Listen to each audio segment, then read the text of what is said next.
Welcome! Learn English with Victoria and Tony on TalkiCast. Hello everyone, and welcome back to TalkiCast. I'm Tony. And I'm Victoria. Today we are diving into your smartphones. That sounds invasive.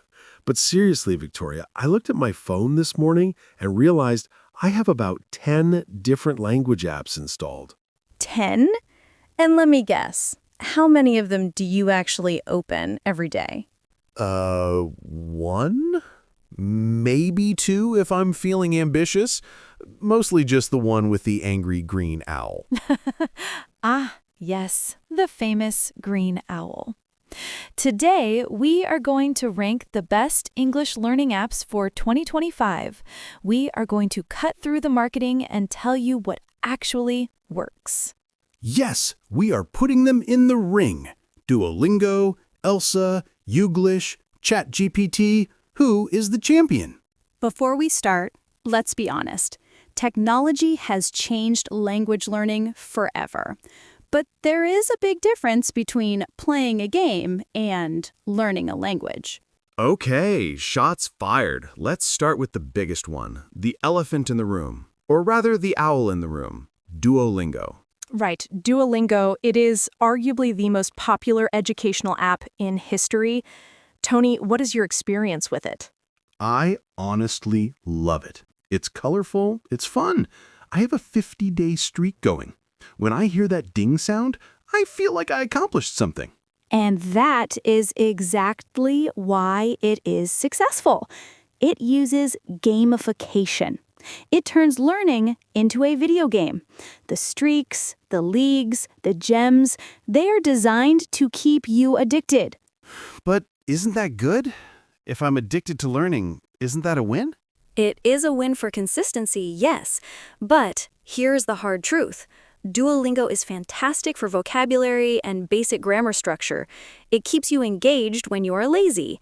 But does it help you speak? Honestly, not really. I can translate, "the cat eats the apple," but if I meet a real person, I freeze. Exactly. That is the main criticism.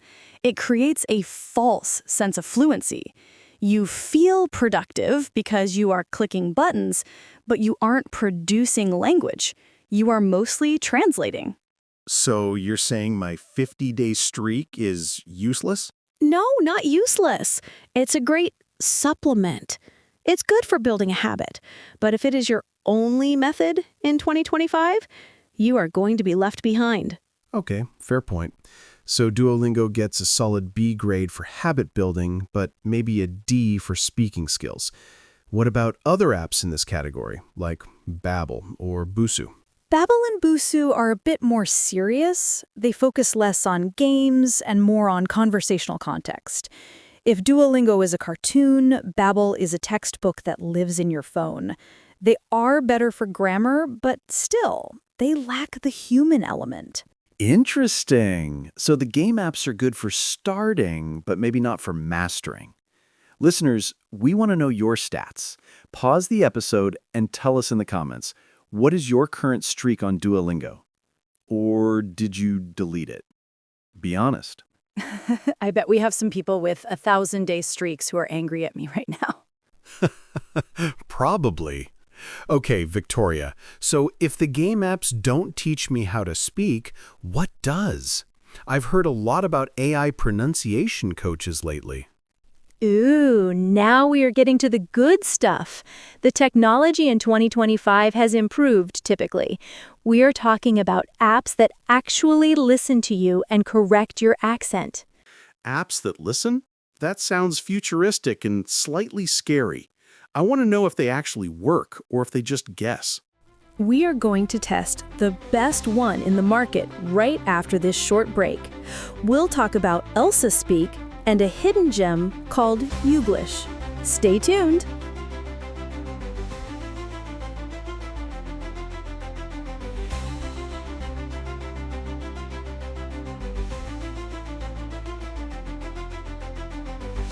Okay, Victoria, we are back.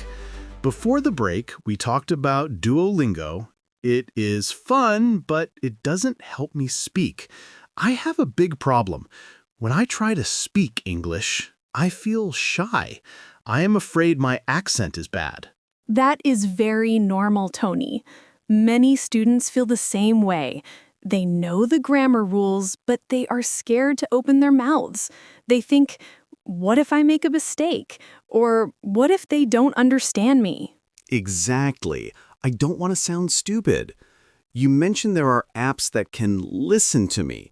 How does that work? Is it a real person on the phone? No, it is not a person. It is AI.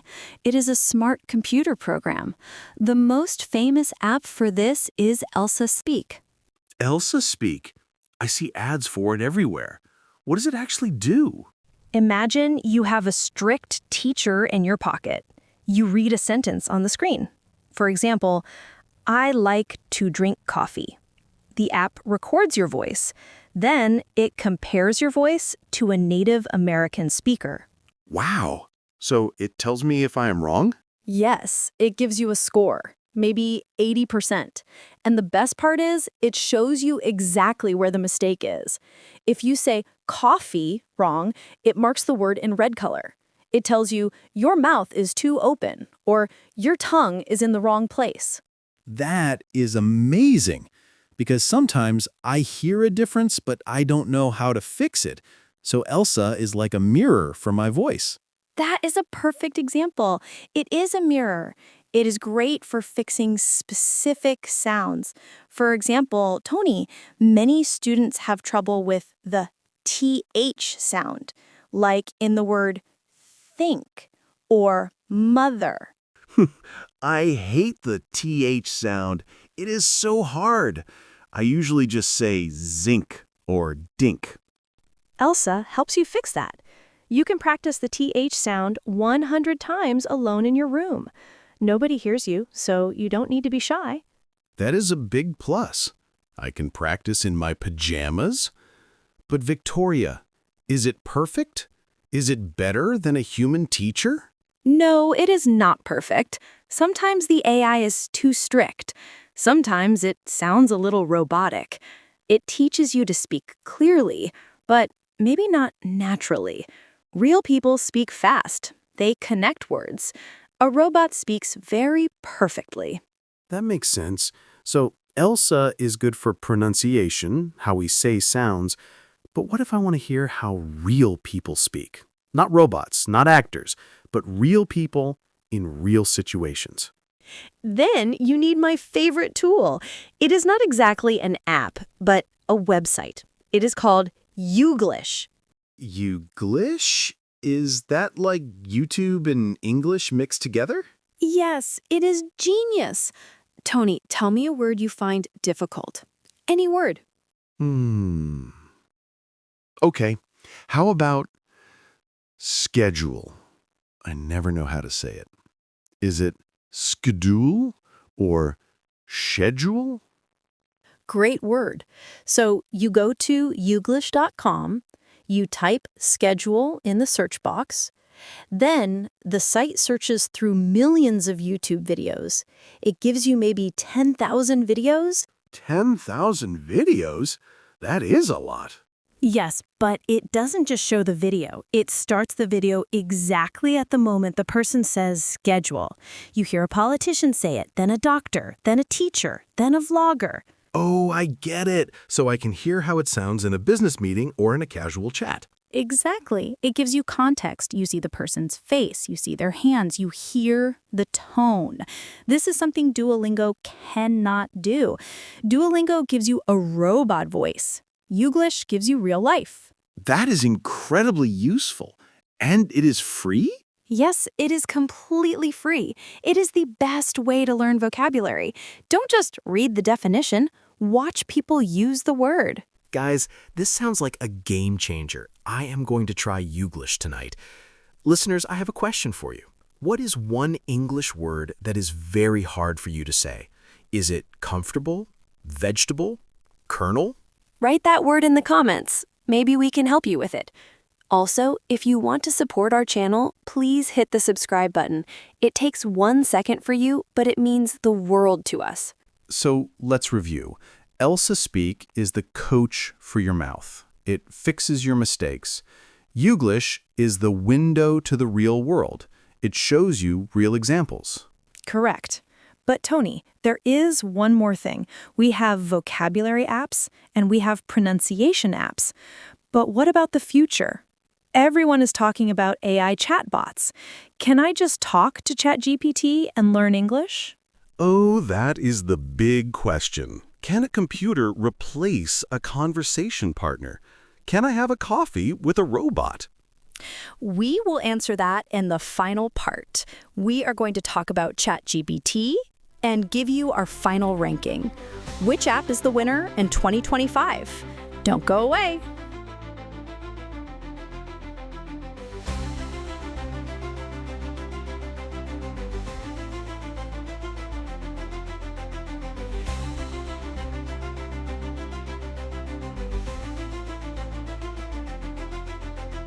Okay, Victoria, let's get serious.